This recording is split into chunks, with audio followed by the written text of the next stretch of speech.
Good afternoon and welcome to the City of Toronto's COVID-19 media briefing for Monday, January the 25th, 2021. Joining us today is Mayor John Tory, Toronto's Medical Officer of Health, Dr. Eileen, and Toronto Fire Chief and General Manager of the Office of Emergency Management, Matthew Pegg. Mayor Tory. Well, Brad, thank you and good afternoon. 1 year ago today, Toronto Public Health confirmed the first case of what's come to be known as COVID-19 in our city. Much work was done by our health professionals ahead of that first case arriving in Toronto, and much more work, of course, has been done since then in the past year to confront the pandemic. I want to take this opportunity on this unfortunate anniversary to thank our frontline workers in our hospitals and in our long-term care homes, just to name two groups, for all the work that they've done this past year, joined by many others. But I do want to pay special tribute to our own team at Toronto Public Health. This is, of course, their area of training and expertise, but nothing could possibly have prepared them for the long, intensive, sometimes tragic course that this pandemic has taken.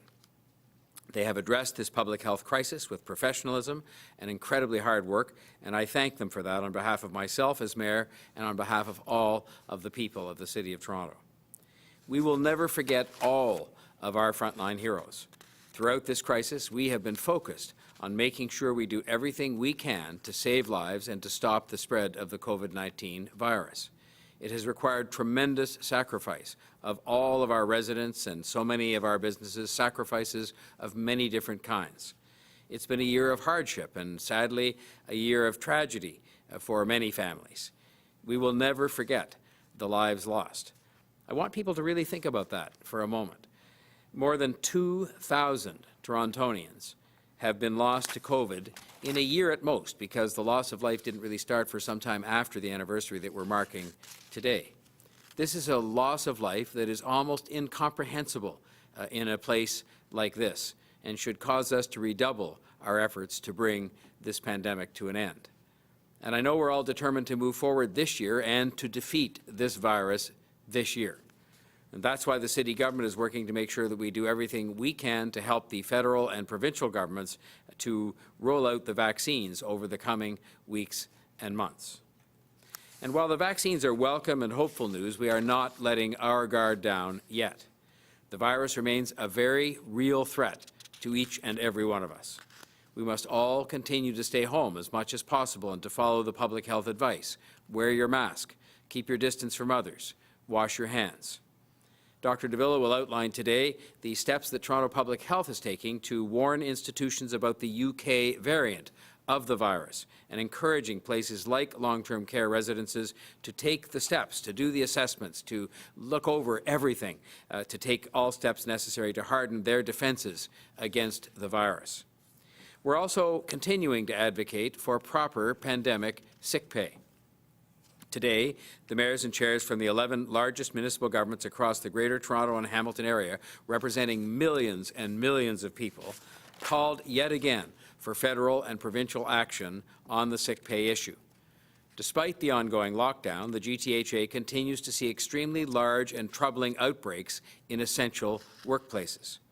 Although there is the Canada Recovery Sickness Benefit from the Government of Canada and provisions by the Government of Ontario to protect employment for those who are ill, we know that people continue to come to work with COVID-19, often because they're afraid of losing their paycheck. The best advice from our public health professionals right now, and it's been their advice for a long time, is to address this issue with improved sick pay benefits for those with COVID-19 or for those who are afraid to go and get tested because they might have COVID-19.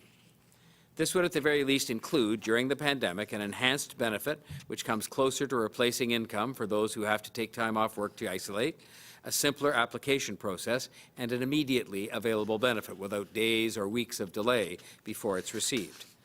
Failure by the federal or provincial governments to address this issue will result in people continuing to avoid being tested and continuing to come to work sick.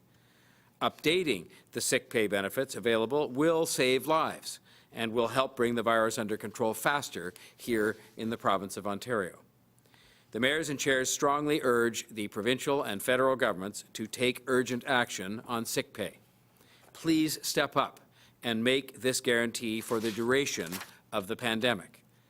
As the mayors and chairs have pointed out many times, failure to address this adequately is putting health at risk and will ultimately lengthen the time needed for other public health measures to be left in place. Investing more in pandemic sick pay now is an investment in protecting the health of all of our residents and one of the best investments that can be made in expediting the long-term economic recovery of the GTHA and thus the entire country. The mayors and chairs also discussed the matter of travel and how best to ensure that people coming and going to and from Canada doesn't make the problem, the COVID problem, worse.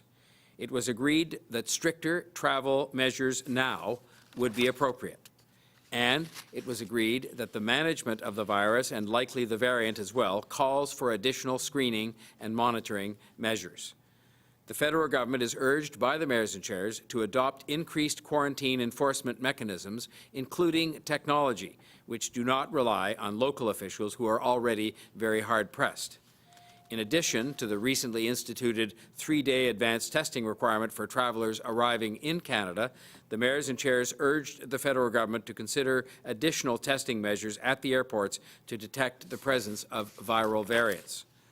I think it's important that the federal and provincial governments know these actions have the full support of the City of Toronto and the leadership of all of the large GTHA municipalities. It is my hope that they will take these actions soon in order to help us all protect the health of our residents and to save lives. You'll recall in the early days of the pandemic, we stressed many times that fighting COVID-19 would be a marathon and not a sprint. I know today, a year after the first case arrived in our city, it seems like this is an endless marathon. But we have made progress. A year ago, there was no vaccine. There was COVID, but there was no vaccine. Now, we will soon begin the task of distributing the second dose of a vaccine to residents in our long-term care homes and working to make sure that we're ready to administer COVID-19 vaccines to all residents. We are closer to the finish line of this marathon than the starting line, but we still have a long way to go. That is reason for all of us not to give up hope for a COVID-free future on this late January day, and this anniversary we'd probably rather not be marking. And on that note, I will ask Dr. Davila to present her report for today. Thank you, Mayor Tory, and good afternoon. Today, I'm reporting 767 new cases of COVID-19. 13 more people are in hospital, bringing the total to 508. Sadly, 15 more people have died. With regard to COVID-19 data, I want to let you know about a temporary change in our reporting that will be reflected next week. We will still provide the new cases over the previous day, as well as total cumulative cases, new hospitalizations since the previous day, ICU admissions and intubations, deaths since the previous day, and cumulative deaths. The reason for the temporary change is that Toronto Public Health is migrating to the provincial case and contact technology system. This will bring all public health units in the province into the same system. This is entirely technology systems related, and the project is expected to be completed next week. The project does not affect Toronto Public Health's day-to-day operations, so otherwise it is entirely business as usual. On another note, there is a lot of discussion today about COVID-19 variants and the risks they pose. The UK variant B.1.1.7 is now confirmed as the strain of COVID-19 that spread through Barry's Roberta Place long-term care home. My understanding is that 129 people lived there.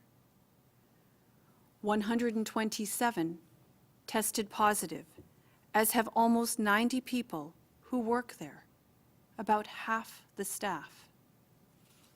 40 people have died. This is a terrible price paid and a stark warning for the rest of us. Toronto Public Health has today contacted all long-term care and retirement homes, as well as complex continuing care and rehabilitation hospitals, to get them to review, audit, and reinforce their current infection prevention and control measures for COVID-19. These measures include screening of residents, staff, and anyone who must enter these facilities, universal masking, supply and use of personal protective equipment, consistent thorough hand washing protocols and requirements, physical distancing measures, environmental cleaning, surveillance testing, and auditing. Other congregate and group settings are being similarly advised. Toronto Public Health's Communicable Disease Liaison Unit is engaged, along with our long-term care and retirement home liaisons, and the infection prevention and control advisors and supports available through Toronto hospitals.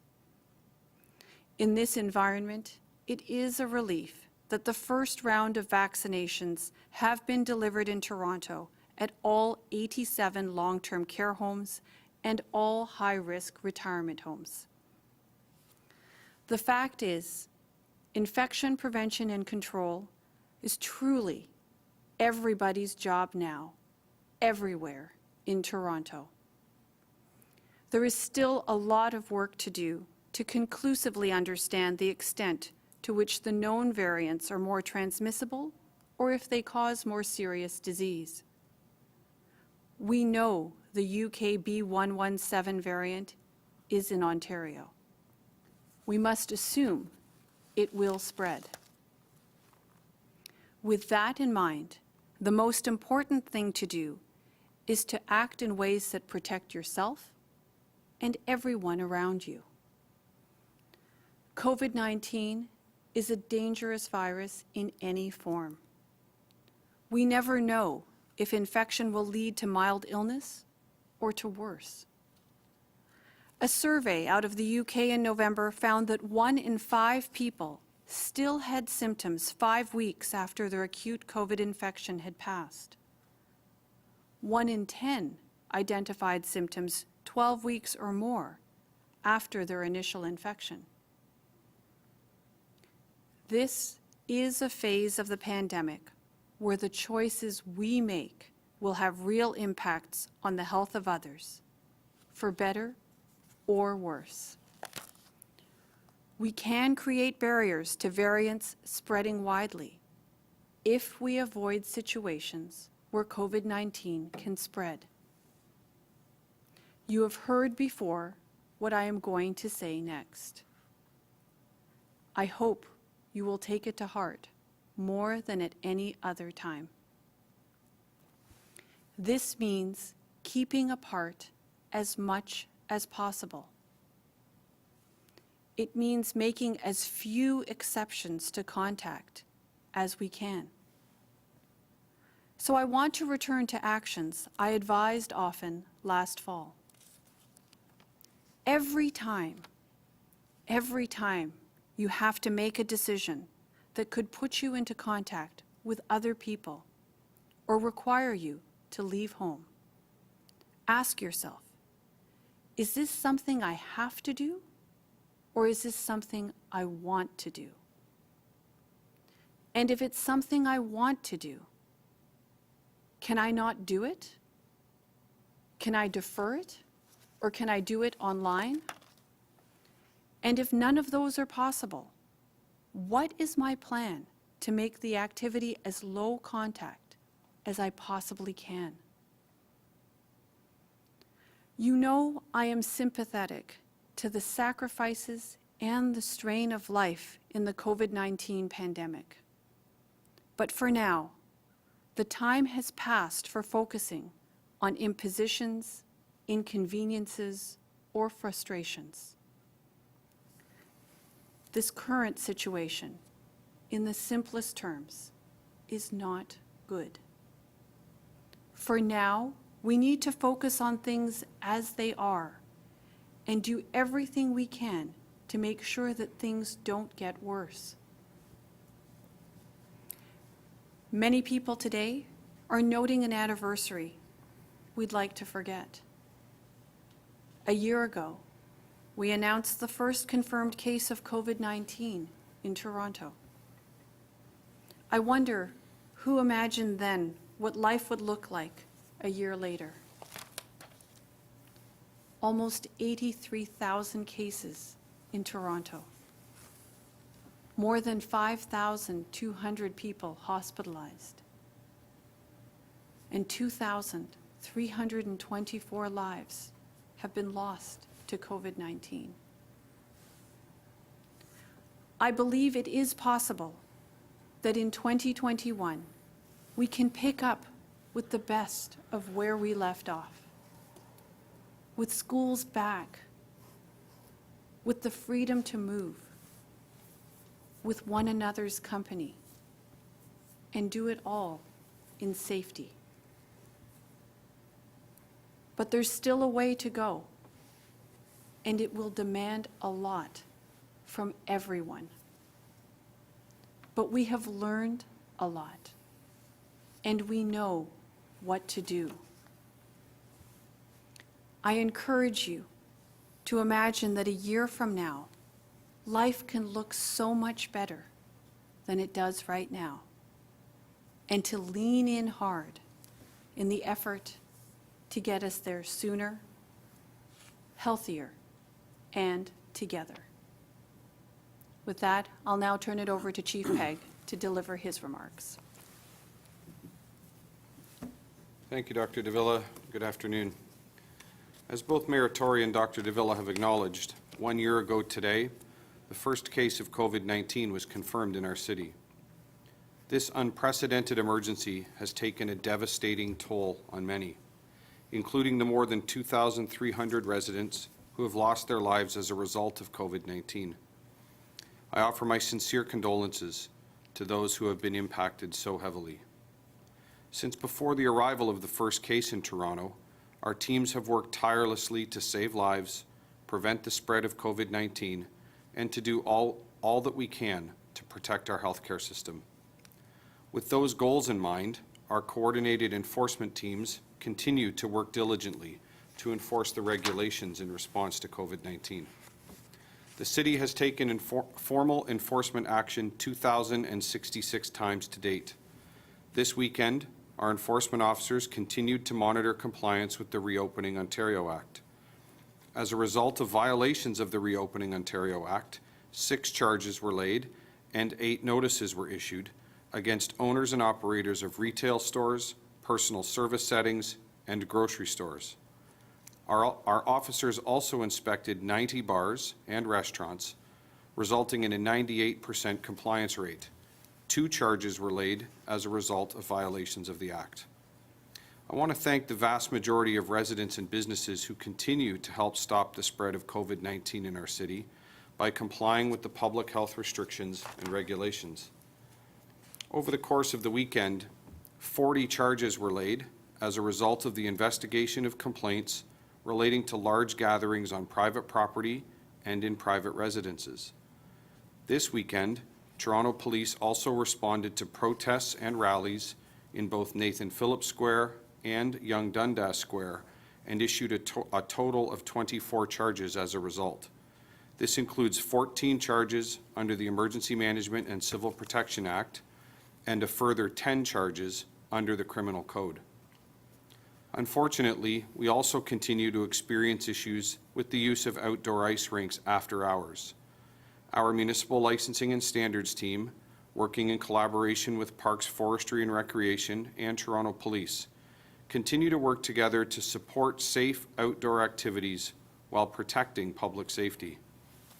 Attempting to access and/or use outdoor rinks outside normal operating hours is both dangerous and illegal. We also remind residents that when using parks to practice physical distancing, to wear a mask as much as possible, and of course, whenever physical distancing is not possible. We are continuing to work hard under the direction of our Medical Officer of Health to ensure that we are ready to roll out a citywide immunization program that effectively prioritizes our most vulnerable communities, as very soon as vaccines are available for administration in our city. The administration of COVID-19 vaccine represents hope in the fight against the virus and moves us closer to the day when COVID-19 is behind us and where we can resume all of the things we miss so much. For more information on the response to COVID-19 in Toronto, please visit toronto.ca/COVID-19 for the most accurate and up-to-date source of information for city residents and businesses. Thank you. Thank you, Chief. We'll now go to questions. Just a reminder to please unmute yourself, and if you're using a phone, please use star 66 to unmute yourself. We'll go first to Mark McAllister from City News. Mark? Good afternoon. A question for Dr. Davila. The province offered its latest vaccine rollout plan today, once again suggesting it will be later this year before it becomes available to a wider population. I'm just wondering your thoughts, based on the timeline for the vaccines at this point. How long do you think current restrictions and measures should be put in place, and when do you think they would be lifted as a result? You know, Mark, I think that's $1 million question that we would all love to have an answer to, and I wish I had a simple one for you. Certainly, I can tell you that here at the city, we're working very hard at Toronto Public Health and with our city partners, Chief Pegg and the entire immunization task force, that when the supply does become available, that we here in the local level and on the ground are ready to put out vaccines as quickly as possible and to participate in those efforts to get vaccine into arms in the most timely fashion possible. When it comes to understanding when we might expect that restrictions would change and when life might look a little bit more like what we were used to prior to COVID-19, I think that's still very much a question. We understand that you know, the vaccines do provide, so far, based on the studies that are available, good protection against COVID-19, but I think there are still many unanswered questions at this point in time. So even as we get vaccines out there and even as people increasingly become protected against COVID-19 through immunization, for now, the best advice is to continue with current practices, to continue with self-protection measures until such time as, one, we have enough of the population vaccinated, and two, our understanding on the impact that vaccine has on COVID spread and what we're seeing actually out in the community is better understood. Based on that last point, do you think we'll be able to ease up on those measures once that the majority of people have those vaccines in their arms, or do we wait for so-called herd immunity to kick in? Well, really what you want to have is a sufficient proportion of the population appropriately covered and protected against COVID-19. New vaccine, new virus, we don't have all the answers yet, but you can be sure that we are all watching as a global community of public health professionals to try to understand as much as possible. We know that there are many other nations who are, you know, also in the midst of vaccinating their populations and undertaking studies as well. I would like to think that the kind of global scientific cooperation that characterized the rapid development of vaccines might also characterize the relationship amongst the scientists as we seek to understand the impact of vaccine, the spread of COVID-19 in the world after vaccine becomes more broadly distributed, so that we can start to make those decisions in as informed a fashion as possible. Okay, thank you. We'll go next to Farah Morale from CBC News. Farah? Hi there. My first question is for Dr. Davila. You talked about the spread of the UK variant here. There are obviously growing concerns about the spread in the GTA. I'm wondering, on a city level, though, are these new variants sort of changing general approaches the city is taking in fighting COVID-19? I heard you talk about TPH contacting and checking in on enforcement of rules at long-term care homes and other facilities. But is there anything else the city is changing to, you know, its approach in fighting COVID-19? For example, you know, stepping up contact tracing, stricter gathering measures, considering that the UK variant is believed to be more transmissible? So far, you're asking excellent questions. So first and foremost, we know that the population that is most vulnerable to the negative impacts and to severe outcomes associated with a COVID-19 infection are those who are older, and particularly those within those congregate settings like long-term care homes. So certainly, as you've heard, we've put out advice, and we are specifically asking those types of congregate settings to really do a thorough review and audit of their current practices so that they can be sure that the best infection prevention and control measures are being practiced, that they're being practiced consistently across the board by their staff and all those who need to enter those facilities to provide that essential care to the residents of those settings and homes. So first and foremost, that's what we've done. As well, we're working in partnership with Public Health Ontario and colleagues all around the province. Our provincial counterparts have put out some early guidance around how better to do case and contact tracing so that we better understand what's happening around the variants of concern that are starting to emerge here in the province. So certainly there are heightened practices for case and contact management when there is reason to believe that you are dealing with a case that is due to a COVID-19 infection with a variant of concern. So those are some of the early steps. Again, new variant, still new processes, and I expect that those changes may continue to develop over time as our knowledge on these variants continues to develop. Thank you. My second question is for Mayor Tory. You'd mentioned this call by the GTHA mayors and chairs today to step it up when it comes to sick pay. You talked about the fact that people are still coming to work sick. You know, we've already heard from the federal government that they're not upgrading the Canada Recovery Sickness Benefit Program. Premier Ford has said he's not going to add anything on top of that. How realistic is it at this stage that either of these governments will heed your calls when they've both made it clear that nothing is really changing? Well, there's always hope. You know, when you have the mayors and chairs representing millions upon millions of people and they agree as one that this is something that is contributing, and it's shared by the medical officers that advise us that this is contributing to the spread of this virus. I don't know how they couldn't find their way clear, the two governments, to find some resolution to this that improves upon the status quo. What you have at the moment is a benefit, and I give the federal government marks for having one, but the evidence we have from people we've spoken with and people we've been trying to encourage to get tested is that it doesn't meet even close to their current wages. It takes too long to apply for it, and it takes too long to receive it.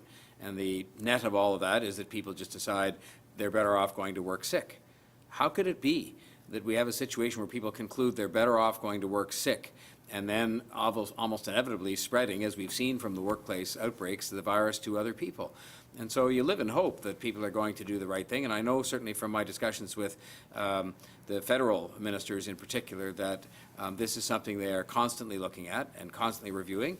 I will say I had a conversation earlier this week with Jagmeet Singh, the leader of the NDP, and our parliamentary system works on the basis that people in the opposition get up and ask questions on this kind of thing, and I trust that might have happened today. I'm not sure. But maybe as time goes on and we see that it is having a negative effect on people's lives and on their families and on a whole bunch of other things, some of these changes that I think could be made without too much difficulty will in fact be made. I'm optimistic about that. Just got to keep at it. Okay, thank you. We'll go next to Shauna Hunt from City News. Shauna, go ahead, please. Hi there. Good afternoon. My question is regarding enforcement. Is there a Toronto Police representative on the line? Yes, there is. Inspector Matt Moyer is on the line from Toronto Police Service. All right. Okay. I'll start with Inspector Moyer then. Okay. It's regarding an incident weekend at Yonge Dundas Square. A City News camera operator was gathering footage ahead of an anti-mask protest. The square was essentially empty aside from police officers. Our camera person or operator was alone. He had a mask on and he was confronted by an officer who told him that media is non-essential and he had no right to be in the square, and if he didn't leave, that he would be ticketed. So first of all, I would like your reaction to that incident, and secondly, I thought people had the right to be outside and that officers were not allowed to stop people unless they were obviously breaking the social distancing rules. So I guess my question is, if this can happen with the camera rolling, how can the public have confidence it won't happen again? Okay, thank you. So Inspector Moyer, you'll need to do star 66 to unmute yourself. Go ahead, please, sir. Yep. Can you hear me okay? Yes, sir. Go ahead. Thank you. Thank you, Shauna, for your question. So I'll take the first question regarding the role of the media, and I can tell you that as soon as this was brought to our attention, we did ensure that the officers on scene were provided with the proper information, and it's our information that there was no other issues after that. I think the necessary apologies were made, and any intervention or interaction that was made with the best intentions. Again, simply because we are dealing with a large crowd, a large gathering, and social media. So, like I said, that was resolved and rectified as soon as possible. The second issue, I guess you were asking about with respect to people's right and what is their right when they're outside in terms of their ability to peacefully protest. And we recognize, yes, you're absolutely right. People have the right to peacefully protest, but at the same time, this is a public safety issue. And if somebody is, when we have large gatherings, like we do on the weekend, then the challenge for us is to not only look at from a public safety hit standpoint, from a public health as well. We have a piece of legislation that we're working with right now that specifically speaks to that in terms of the Emergency Management Civil Protections Act and the stay-at-home issue and the stay-at-home order. And this is what we were using as a guide in terms of our enforcement, our education, and the direction that we were giving people on Saturday. Not an easy task, absolutely, and filled with a lot of challenges when you have a moving mechanism like a large crowd in the young Dundas Square. But nevertheless, I think the situation was resolved adequately. Yeah, and I just want to quickly follow up on that. I understand the protest and the large gatherings of people, and I understand, I guess, the enforcement that comes under the stay-at-home order with that. Our cameraman, this was before the protest, so he was alone in the square. So I just, for people who are in Dundas Square or out for a walk, how can they have confidence that they won't be stopped, just walking outside by a police officer? Well, we don't make it a habit of randomly checking people, and we have not since it's begun. That's not the point of it, and it's not our intent. What we were dealing with on Saturday was a large gathering, and if you look very clearly, it indicates and specifies for us our role with respect to large gatherings. We've been issuing the cautions. We've had those conversations. This has gone on for weeks, and now we are in a position where we are using enforcement, and we're issuing tickets.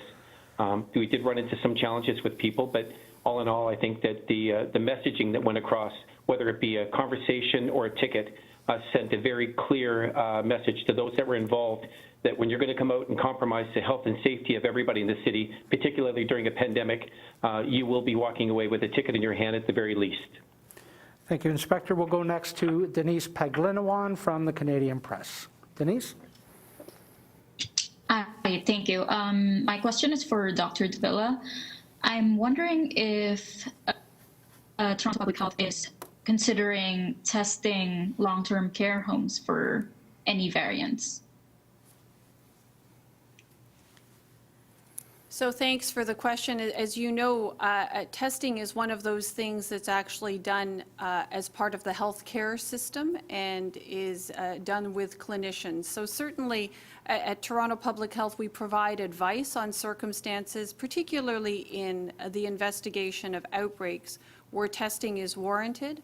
But what is happening right now is that our provincial counterparts, and this we've learned through discussion with them as we are in regular communications with them, there is a provincial plan around trying to understand to what extent are variants present in the province. So they do have a methodology that they have shared with the province and with healthcare providers who are doing testing and those who are doing follow-up. There is a targeted screening process, so people who are identified as, say, for example, having traveled or having been in contact with someone with recent international travel. There are a few other categories of individuals. Those people who are going for COVID testing are being recommended for further screening for variants, and as well, they're doing some studies on the samples that they do receive at the provincial lab, and this is under provincial purview, to determine to what extent we are seeing variants amongst those samples. Thank you, Doctor. I just asked because I believe Simcoe Muskoka just tested the Barrie long-term care home because they noticed that the virus was spreading really fast at that. So it was the local health unit that got it. As a follow-up, I'm wondering if you can give me updated numbers on how many cases of the UK variant have been detected in Toronto, if you have them right now. You know, I'm afraid I don't, but I'm sure we can make those numbers available offline. Someone will follow up with you, Denise. Thank you. We'll go next to Lucas Meyer from News Talk 1010. Lucas? Thanks, Brad. Hi, everyone. Hope you're all doing well. Mayor Tory, back to the sick leave discussion, which you, of course, once again called for today. I'm just curious, you know, we just had with the Canada Sickness Recovery Benefit, of course, when the feds came in and said this was not designed for people who went off on vacation, and said that they were going to fix that. Using that example, I mean, when you're asking for a simpler application to whatever sick pay program could be put in place, how would you suggest this is designed so that, you know, we don't fall into what we found with that travel issue where people are kind of taking advantage of it and abusing it? How do you see this working without abuse, and so the people who really need it get it? Well, there's always going to be people, no matter what application process you have in place, that are going to try to take advantage of it. They're a tiny minority, but they're always out there. I would say in a situation where you've had, in the city of Toronto alone, 2,300 people die from this, where we know there are people going to work today as we speak with the virus or with symptoms of the virus because they're afraid to get tested, that would suggest to me that you could take a chance on having a simpler application process and a more immediate benefit. And then if there are people who take advantage of that, follow up with them later. If you do a lot of this through the different government systems, Revenue Canada systems and so on, you know the name and the address to which people had sent the money.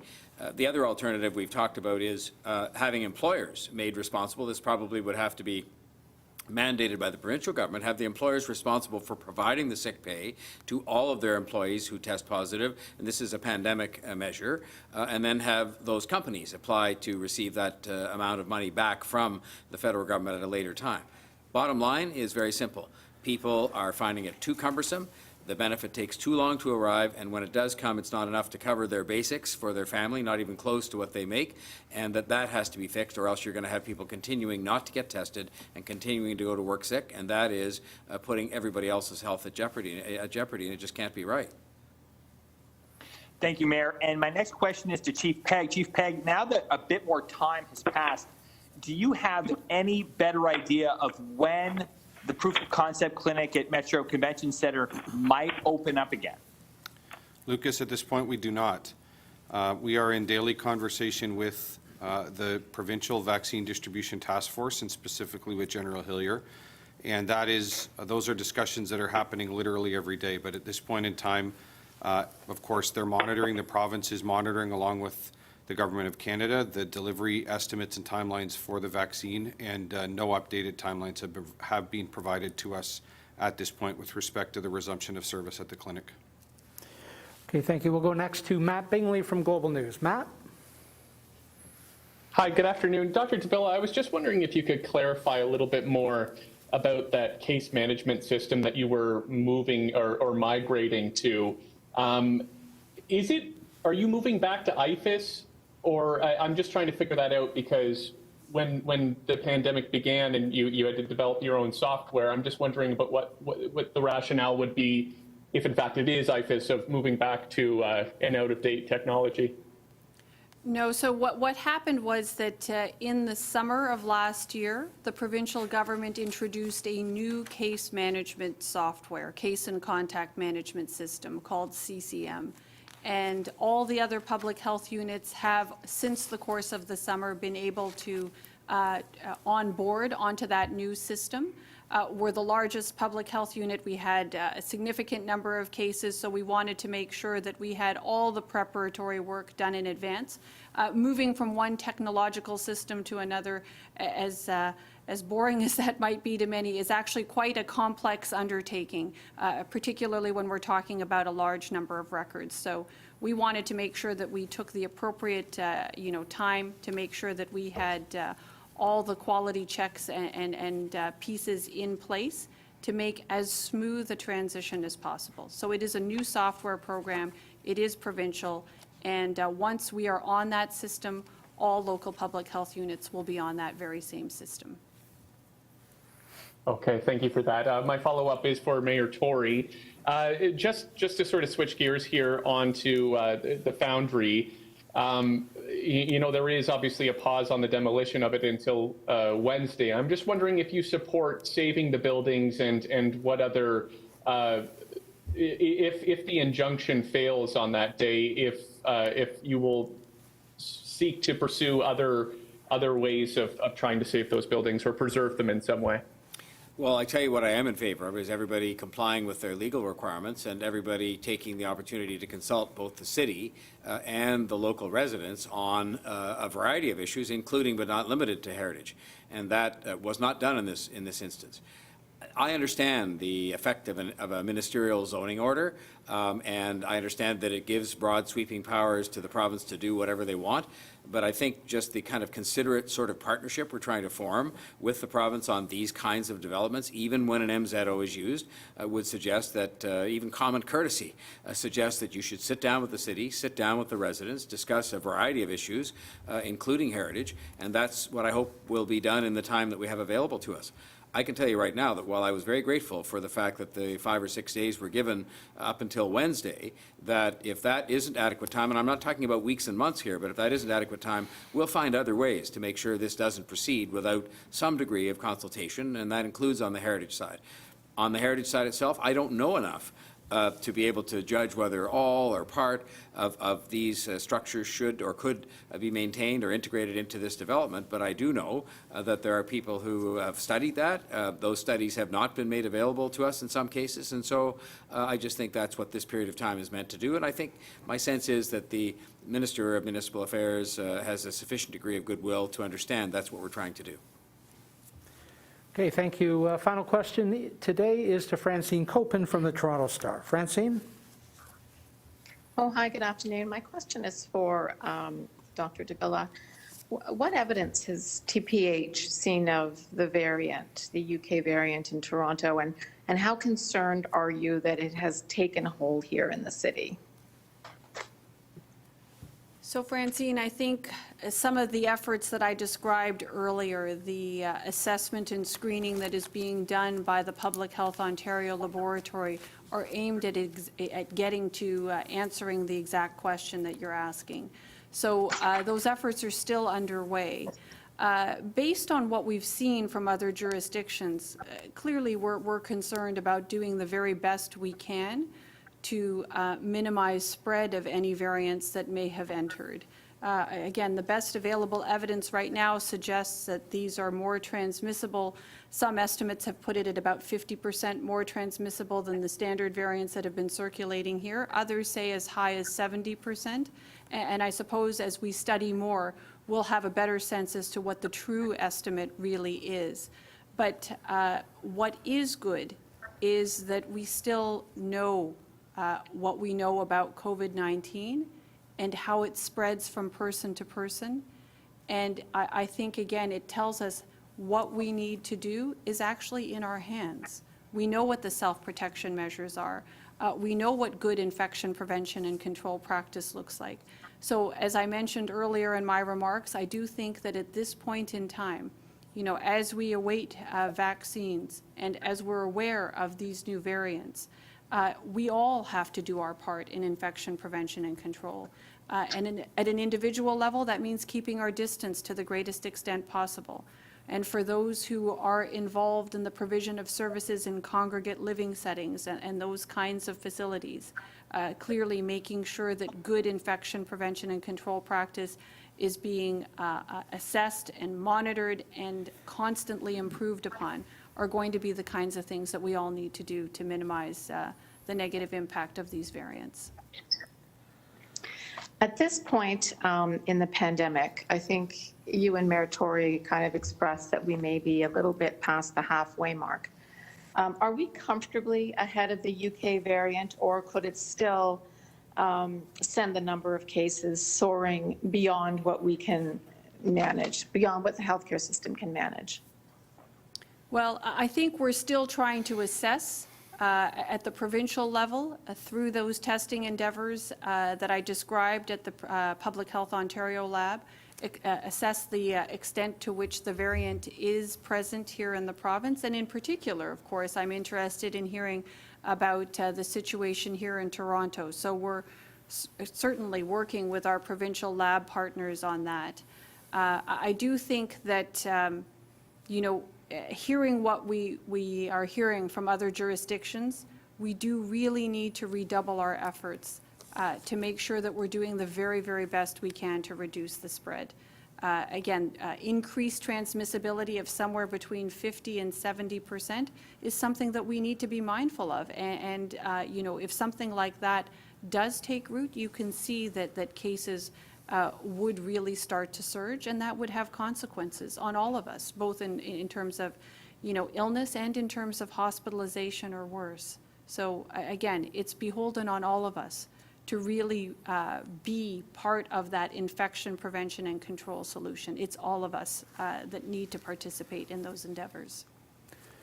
All right, thank you very much, and thank you for joining us. That concludes today's briefing. We'll be back here again this Wednesday, the 27th of January at 2 p.m. Stay well.